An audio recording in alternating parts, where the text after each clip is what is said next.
ॲडिशनचं example solve करणार आहे।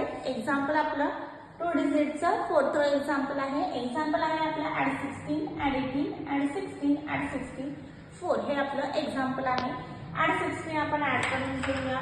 Add 18 add करायला ॲड 10 केले, 8 ॲड करायला बिट अवेलेबल नाही। ॲड 8चा फॉर्म्युला ओके, ॲड 8चा फॉर्म्युला आपण यूज केलेला आहे। ॲड 18 झाले।